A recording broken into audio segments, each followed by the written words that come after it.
Welcome back to the first podcast of the year, the worst podcast I've ever heard. First one of 2019. Welcome back, everybody. We are back here with the original crew of my... Back. What the hell? That scared the fuck out of me. It sounded like a cockatoo in the back. I'm back. It's about damn time, though. I was going to play this song. Yeah. Well, yeah, don't Sorry, allow me to introduce you guys, I guess. But, know. yep, it's I, and you know who I am already. And Pico and No Tweet Ryan are here. So the original three, back to the first episode of the year. And, of course, what's been dominating the news recently in the past. Tanahashi is the IWGP champion. It's amazing. I know it. And it hasn't happened yet, but it could have happened. And that's all that matters. And now on to more important news. Continue, Luke. Right. Luke and I are actually going to just get off now. We're going to leave. I'll do my own podcast. Continue. Well, as what happens in every territory when you're leaving, you do the job on the way out. Am I right? So Sure. There you go. Your prediction might come true. Tanahashi, new IWGP World Champion. There you go. And if anyway, it does happen, then it's a reaction because the podcast will be uploaded after the show. Anyway, continue. Right. And, well, you know what? He's not confirmed signed to AEW, All Elite Wrestling, so that's interesting, isn't it? Well, you mentioned AEW, Luke. What is this AEW? Well, goddammit, I'll tell you. It's this new promotion that may or may not be partnering with Ring of Honor, New Japan Pro Wrestling as of today's negotiations. Yeah, fake news. No, obviously January 1st at midnight, West Coast time, the best coast, the only time that matters. They announced that... Yeah, that's correct. They announced the what everyone has known for the past few months, ever since they kind of gave it away when they filed the trademarks in November for All Elite Wrestling, AEW Double or Nothing. They announced the official announcement of the promotion. Plus, God, that was so smooth. Shut the fuck up. So, Double or Nothing, All In 2, a.k.a., it was also announced on the same night. And January 8th from Jacksonville, Florida, they're going to announce the details of where that's going to be and when it's going to be. But the rumor is Las Vegas. Confirmed. May, right? Confirmed by Uncle Dave. Wait. Okay, say it. Break that news. Okay, so breaking news here on the podcast. A friend of the show, Dave Meltzer. I just listened to the Observer that they uploaded tonight, and he basically confirmed it. He confirmed Las Vegas is where it's going to be happening, which it makes a lot of sense. The only thing that I thought about was if you look at the Double or Nothing logo. I think Tommy brought this up. Original host Tommy. The D looks like the Detroit Tigers logo. So for a second, I was like, okay, maybe it is Detroit, because why would you have that kind of D on that picture? So better question is, why would you have it in Detroit? That's true. Well, no, go ahead. Tell Tommy's little stupid thing that he said about that. About what? He said the Little Caesars Arena holds 22,000 people. The all-in attendance was 11,000. That's not 11,000 times 2. That's not 22,000. Hey, that's pretty good. You got to hand it to him. That's pretty good. I didn't think about that. Yeah, I don't think anyone else thought of that either. No, he was talking out of his ass. But it is confirmed for Las Vegas. Unless it's not confirmed for Las Vegas, then this is fake news. Don't listen to us. It's not our news. But it's Las Vegas, and it makes sense, because why would it not be in Las Vegas? Double or Nothing. There's chips on the picture.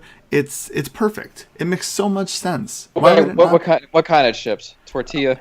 I think it's the Doritos Jacked, the Stevie Breach chips. Anyway, I'm predicting that it's going to be either Memorial Day weekend or it's going to be during the summer sometime. This Double or Nothing show, and we're going to find out that January 8th. This coming, whatever day that is. You're really covering your grounds here. I'm just making sure, I want to have, this is the first podcast of the year. I want to have everything in line. So if I predict something, then I sound really good. And if I don't predict something, then we could listen to this a year from now when we're not doing the podcast. And we can be like, remember that time I predicted that so-and-so was going to come back? Take a breath, Pico. Anyway. I want to talk about me. Anyway, so what do you guys think about All Elite? Because I'm all fired up about it, obviously. Yeah, Pico, you said it all. I didn't say it all. What do you think about it? Is it going to succeed? I know what Luke thinks, but we'll get into that. What do you think, Ryan? Yeah, it's going to succeed, but it's not going to be going on weekly. And I'm sorry, but you can't fill an arena from being the elite. You know what I mean? Like, I get that there's a big fan base, but All In was something special. And I think Double or Nothing is going to be something special, but I don't think you can have shows on a consistent basis only relating around being the elite and have it sell out, you know? On that note, I think I think what they're gonna do now is they're gonna take Being the Elite and they're gonna turn it into like a I don't know if it would be a weekly television program. Like that's what they're gonna do on, you know, and then they'll have matches in between. I could see it being like an hour show every single week with the skits that they do in Being the Elite, and then you have like 1 or 2 or 3 wrestling matches. I think that's what they're gonna do, and I think it's gonna be good because I think that's the one thing that you can add to Being the Elite that would be perfect, and it's a weekly show is some wrestling matches. Well, my thing with AEW is that it really, at the end of the day, it is just another wrestling promotion. A lot of people say finally an alternative, finally, you know, they're going to change the wrestling world. It's like there are a million amazing wrestling promotions out there now in 2019, and you can find any kind of wrestling you want anywhere. There is no shortage of like an alternative. So when people say finally an alternative or whatever, it really isn't. It's just another wrestling company, except you have the biggest free agents, biggest agents in the world in that company, which is a big deal. But I think people need to manage their expectations about this being like they're going to change the business and they're going to change everything. I mean, it's just at the end of the day, it really is just another wrestling promotion. And that's the thing. Like, I canceled my network subscription today, and it wasn't like I don't have any other subscriptions. Like, I've got High Spots, I've got ROH, I've got Powerbomb.tv. Like, I've got 3 other subscription services. So I'm like, you know, this AEW, yeah, it's a big deal, but people are acting like there's never been an alternative offered. And that it's like they're saying this, like, oh, finally. And it's like, yeah, these are the same people that are going to lose it when they see certain independent guys get booked for AEW. It's like, well, you know these people's names because of the other alternatives. Right. And this isn't me knocking them. I'm not skeptical about it succeeding or anything like that. I mean, they have great financial backing, which obviously is very important, but it doesn't matter how much money you throw into something, as seen by WCW. And yeah, you can say, oh, it's a different time or whatever, but it's just so hard to. I mean, they got a lot of catching up to do. You got WWE who's been around since the '60s, and it's like to create a legacy and get people emotionally invested. It's going to take years and years and years. I mean, look at Ring of Honor and Impact. I mean, they're still. Like they're under 20 years old and they're still establishing themselves. Here's what I'll say about that. I have a good analogy to make, and I feel positive about this. My whole thing is, I mean, this goes with anything. I mean, think about what we're doing right now. There are 1,000,002 wrestling podcasts out there. Why would we make another one? Because we want like a creative outlet to take our ideas and our thoughts and like our creative, you know, we're getting our creative juices flowing and we're turning it into something. That's what we're doing. And even though there's a ton of other wrestling podcasts that, you know, we also know about and we listen to or whatever, but it's like we want to make our own thing. And that's what the Young Bucks and Cody want to do. They want to make their own thing. They want to take their ideas and they want to try them out in like their own little thing. Yes, of course, there's tons and tons of already established wrestling companies and different things, but they have an idea of how to run a business and they want to try it out and see if it works. If it fails in a year, then it fails in a year, but at least they got to say that they did it. If they went straight to WWE, who's to say that they would never get this chance? Like, this is a big deal. Obviously, like, it's a big deal. There's no age limit on starting a wrestling promotion, by the way, in my opinion. Sorry, Ryan, go ahead. I was about to ask Pico if he just compared us to Young Bucks. Yes, I did. All right, I just wanted to double check that I wasn't hallucinating. Well, the thing with the age limit, though, shout out to Age Limit. That was my old wrestling company. Anyway, I think pedophilia-ish. We were in high school. What else do you want? Anyway, I think the thing is like they're such a big name now, and I feel like starting it now when everyone thought they would go to WWE, I feel like more attention is going to be brought to them. If they would have just went to WWE and then they left after some time when they got older and then they did a promotion, they would be like just, any other person. And they might not want to do a wrestling company because they know how WWE works and everything like that. So they might not want to do it then. I don't agree. I mean, I see your point of striking while the iron is hot, but I don't necessarily agree that they had to start a wrestling promotion right now. They could have easily done 1, 2, 3 years up in WWE and then have done this later. There's no doubt about that, I don't think. But I think I think what they want to do is they want to solidify the fact that it's a different time. You don't have to ever go to WWE to make a name. And I think they are using this as an opportunity to be, the first of something. And I think that that's the thing that people should be behind it for. Not Wait, because a first for what? Like I don't know. Okay, maybe it's at the first, but like they don't. If the Young Bucks, obviously Cody's a different story, but if like everyone else, if they never go to WWE and they make millions and millions of dollars off of this thing, down the line, then they're going to be the first people who never went to WWE and were able to make their own thing out of it and be, successful and then some. Something like what Cole Cabana did. Like, obviously he went to WWE for like a short time, but he's never gone back, and he's, he made his podcast blow up huge, and, he created a brand off of that, and, he doesn't have to go to WWE again. So I feel like it's one of those, like, they've got something, they got an opportunity to make something here, and, I don't know. I'm 100% on their side. I mean, when people say that it's going to take over WWE, nothing's ever going to take over WWE. Go ahead, Luke. Talk. I didn't do that. That wasn't me sighing. Well, I had a 50-50 shot, so I figured take it out on someone. Sorry, Luke. All right. Go ahead, Ryan. Talk. Is that better? Let's talk about my son. I'm all fired up. That's all. And I think more than anything, just to put a bow on this whole topic, and we'll move on, but it's obviously a passion obviously it's a passion project. I mean, I don't mean to say project as in it's like a little temporary small thing, but yeah, they're obviously very passionate about it. Cody said he always wanted to be in this position, and I'm happy for them. But I think it's important to manage expectations, and I wish them all the success in the world. And it's going to be entertaining and fun. I'll be watching. I love all those guys, and they love you too. I do. Yeah, want to say, sure I'll be at All In too, more than likely, and yeah. I do want to say that with this being the first podcast of 2019, I would like to end something that I've been doing that me and everyone else has been doing for the past 5 years. Chewing tobacco? No.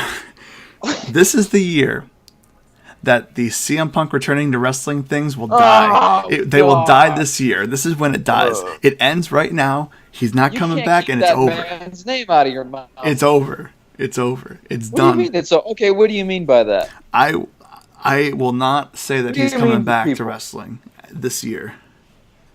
He's not coming back to wrestling. No, wait. Pump your brakes. Didn't you just tell me a couple nights ago on Skype that if he were to return to wrestling, it would be with AEW? That's what I said. But that was before the new year. So it's a different time now. That was just 3 days ago. That was before the new year. 2019 will be the time that's the rumors or the talk that CM Punk is coming back to wrestling. This is when it ends. I'm ending it right here. Right now, live on the podcast. No more. Continue on to the next thing. It should have ended in, 2012, 2013? 14, to be correct. Yeah, you're a little off. I think January 27th or 4th or something. Anyway. Oh, wow. We're coming up on the 5-year anniversary. The 5-year anniversary is just a few weeks away. It's all talking once. Continue. Next topic. Let's talk about Brody King going to ROH. Bandito, he's going too. We are Banditos. My new favorite wrestler. ROH, are they going to be able to recover? Are these going to be the names that are gonna help take the place of a year from today? Here's my other what's it called? I love it when we just change subjects. No. A year from today, Ring of Honor will be just as hot as it was today. I don't know. I think it's going to be. You 2019 is a big year. Listen, I think Brody King's a badass wrestler, but do you think he's got the star power? I think we're going to get a big, influx of. I'm not doing anything on the main roster, so I'm going to go back to the independents. I think we're going to get a big influx of that this year. I think this is going to be more where ROH goes back to building stars, because I feel like the Elite, when they got to ROH, like, they kind of ran the place. Like, everyone else got overshadowed, and I think it's now kind of... Listen, I loved the Elite in ROH, but I feel like now is going to be the time where singles guys are going to start shining again, because they're going to have that opportunity. Yeah, it's definitely... there's some voids to fill. It's going to be a rebuilding process, no doubt about it. It could take years. We mentioned this before on the podcast, how they've rebuilt before. I mean, that's what happens. You get a group of guys that move on to greener pastures or whatever, and they got to rebuild, and they always end up doing that. I mean, you look at the Mount Rushmore of Ring of Honor, for example, of Samoa Joe, Christopher Daniels, CM Punk, Daniel Bryan, and those guys were like the heart and soul of Ring of Honor, and they're all gone. I thought you meant Steen, Adam Cole, and the Young Bucks for a second. Sorry. Yeah, because that sounds exactly like CM Punk and Samoa Joe. You said Mount Christopher Rushmore. Daniels. You said Mount Rushmore, and that's the first thing. Oh my God! I'm talking about a Mount Rushmore of that company, like the heart and soul of that company. And I mean, it happened one night. Nigel McGuinness and Daniel Bryan left them the same night, I think. So they'll rebuild. It'll be fine. I don't mean to beat a dead horse here, but. No. It'll be interesting, but yeah, I like what Ryan said. It's great because I mean it's going to give guys a chance to shine, like Bandito and whoever the other person you said was. Brody King. Brody King. I did fail to mention, by the way, not to go back on AEW and dwell on it, but they did sign a few people already, right? We didn't mention that. Who? I think the Young Bucks and Cody obviously have signed. Oh my God. To AEW. I thought you meant Ring of Honor. I was like, what? Oh, AEW. Yeah, it sounds just like Ring of Honor. No, but I also read that they signed their first female, Britt Baking, right? Sorry. Britt Baker, that's Adam Cole. I think she's, that's actually kind of cool because she's the first female ever to sign with that company, right? That's kind of a cool accolade to have. While we're back on that topic, I do want to break some other news that Uncle Dave said. So he said that tomorrow, so the day you're listening to this, Ring of Honor, AEW, and New Japan Pro Wrestling will be having a meeting. And I think they're going to figure this. They're going to figure this out, and I feel like they're going to create a sense where some people can work. You know, like it'll be like a special thing, and they'll have like a joint show together, kind of thing. And I think that Kenny Omega. He lost the title, obviously, if that's what happened. I think Kenny Omega and Kota Ibushi are going to sign after Kenny's contract is up. I think they're going to sign with AEW, which will be huge because... You think Ibushi's going to sign with AEW? I think so. He doesn't want to leave Japan. That's why he didn't sign with WWE, right? Well, this is a different situation. How is it different? Because now... if he didn't want to sign, there's reasons why he didn't want to sign with WWE, but now he's signing with a company where, he's really, really close with the entire, team, I guess you can say, who's running the thing. So it's a different situation. And I feel like, with their friends running the place, I don't know. Do you trust your friends? If you were running a company, I would sign for your company over, a bigger name that I don't know. I wouldn't, but no. But I could have swore his whole deal was he didn't want to leave Japan, and I'm assuming AEW is going to be the home base will be in Florida. I assume. Yeah. Which is where NXT is. So it's like, why would he? I guess you have a point. His friends are there and all, but still, you got to travel across the fucking ocean to get to and from, and that's assuming they don't travel across the U.S. Okay, so here's what I'm thinking, and you guys can tell me what you guys think about this. I feel like what they're going to do is they're going to film, they'll do TV for, the weeks, and because I feel like what they do with being the Elite is they get together already when they're doing, Ring of Honor shows, or when they did Ring of Honor shows, and they would film, months worth, or, each week they would film being the Elite, and I feel like what now they're going to do is I don't think they're going to film each week. I think they're going to, kind of film a bunch of stuff at one time. Kind of what NXT does, because NXT is really successful with that. So I feel like that might be something that they would do, when it comes to wrestling, and especially when they're filming like the skits and stuff, because they don't need to do that in front of a live audience if they don't want to. They do that now with Being the Elite, and you never hear anything, leak out about what happened. So I feel like they could do that with all Elite Wrestling, and they could tape a month worth or 2 months or 3 months of stuff with Kenny and Coda, and they could do this. It's going to work out, I think. Well, up to a different topic. I'm very we'll get off about that. This. Yeah, it's almost to nausea, but no. Okay. It'll be Brian and Styles. How have we not talked about that? You did mention that. I read a cool little stat today on Twitter that it'll be AJ Styles' 4th Royal Rumble in a row where he is. Was the first one he was his debut? He wasn't for the WWE Championship. No, that's why it was 4th, because it was 5 years ago that he was in the Rumble. Really? 2014. What? Wait, no, 2015. What? What? 2016 is when AJ Styles debuted. But how is it 4? Yeah, that stat is fake news. What the hell? I retweeted it. No, I can't believe I bought that. Oh my God. I saw that because you retweeted it. 2016, 2017, 2018, 2019. Yeah, but 2016 wasn't for the WWE Championship. 18, 19. So 4. So no, but maybe he was in. I don't know, dude. What the heck? Like whatever. AJ Styles. Well, the point is, he's been in a lot of WWE title matches at the Rumble now, and this Sunday will be not this Sunday. Oh, Jesus Christ, we're all over the place. In a bunch of weeks, something will happen, and stuff. I love it when you get very certain answers. Well, yeah, I don't know where he was going with that. I don't know where he was going with that. But so, you know what? What? Oh, wait, go ahead, Pico. No, I was gonna bring it down like a couple notches, and you know what? I'm gonna unretweet that as we unretweet it live on the air. I was really going to bring it down a couple notches because I was going to say we're not sponsored by Trojan, but we could wrap it up.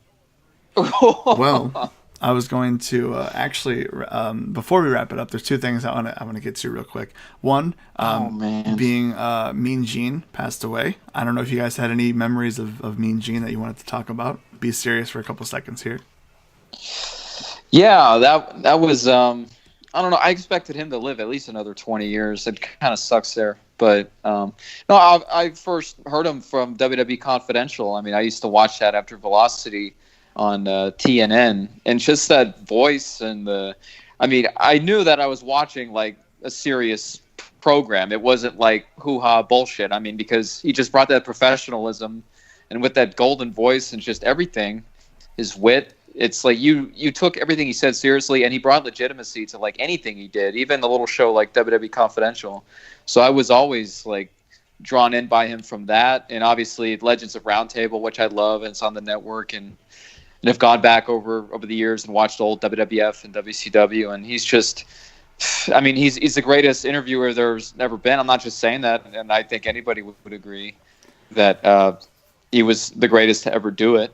And God, I can watch him, I can listen to him read the phone book. He was awesome, and he'll be missed. I was gonna mention real quick the one thing that kind of, I feel like this was last year, maybe 2 years ago. It really hit me that like how big of a deal, not how big of a deal he was, but like how well known he was. He was on that Sprite commercial with Kevin Hart, and that was like I forgot about a that. Big deal. Like he was like, "Let me tell you something, Mean Gene," and like that's like that's a thing that happened, and it's like a current thing. So that's pretty crazy.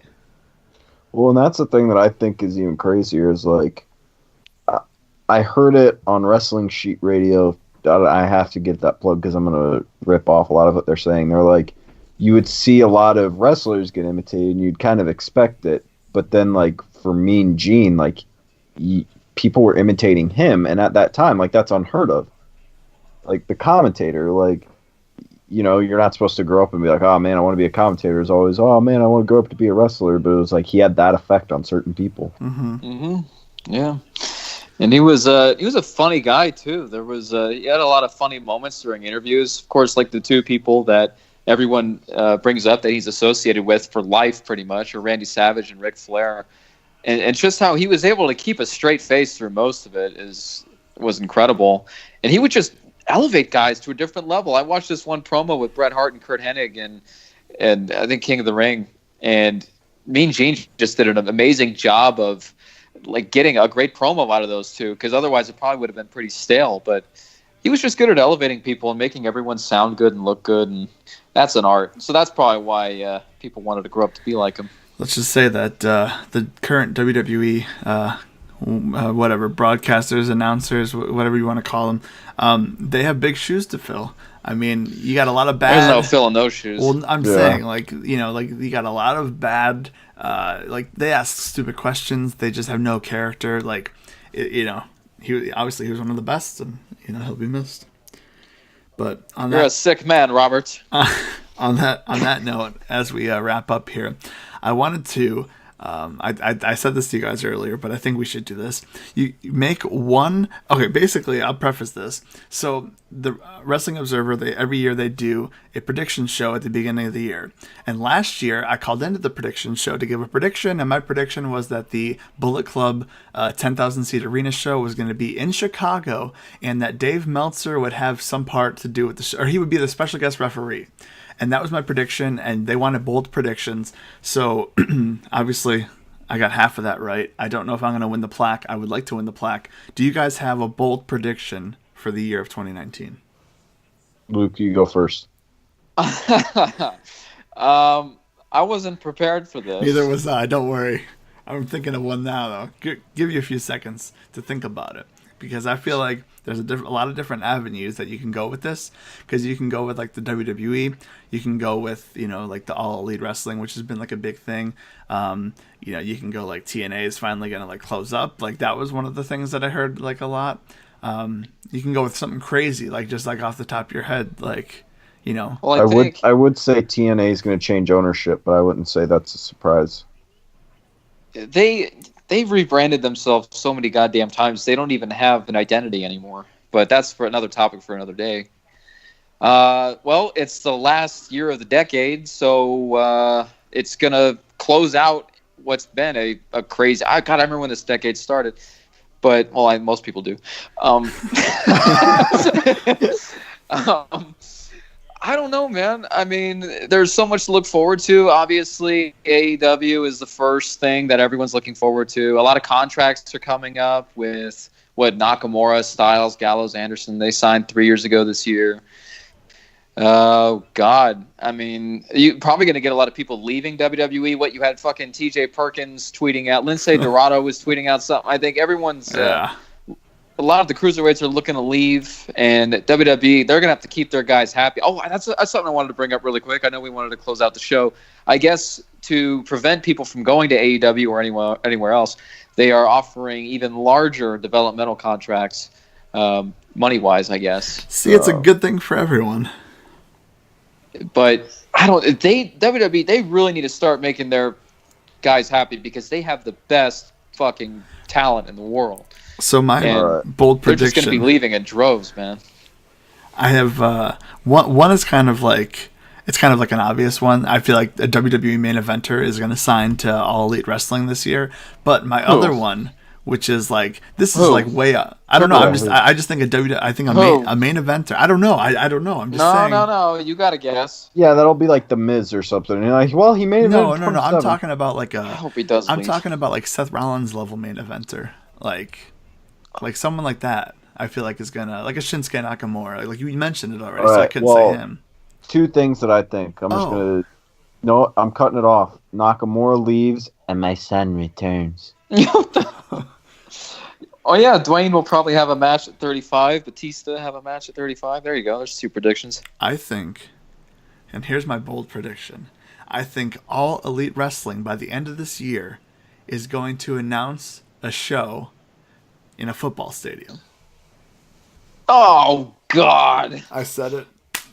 There it is. You fucking... Oh my God! That's almost as obnoxious as Tommy saying all the arenas that account is following at AE Wrestling on Twitter, that they're going to go on a tour to all those arenas and sell all of them out within a year or whatever.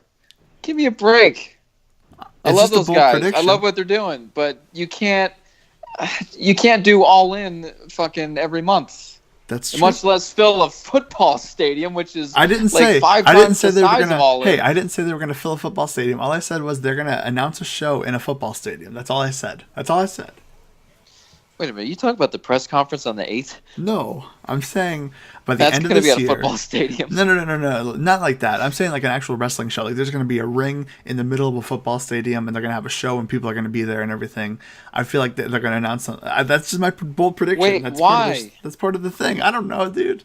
I have an idea, but I don't want to say it. Okay, no, you're saying that they're not going to fill it up, but they're going to have a show there anyway. Do you want me to? Okay, here. Like this was supposed 3,000 people in an 80,000 seater. That'll be fun. Hold on. This was supposed to be just like a quick bold prediction. No. You don't know what you're talking about. Okay, here's what I'm thinking. Like we're really going to get into this. Well, no, we don't have time to get into it. Well, fine. That's fine. That's my bold prediction. Luke, what's your bold prediction? I just gave all my predictions.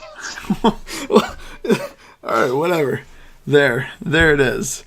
That's the show, the first show of the year, and it was a lot of predicting on this show. A lot of big news for a big 2019 year. So everybody, I hope you had fun watching Wrestle Kingdom. Have a happy rest of your Wrestle Kingdom day. Go watch it again. Go watch that main event again. It was 10 stars. And for Luke and for Ryan, goodbye.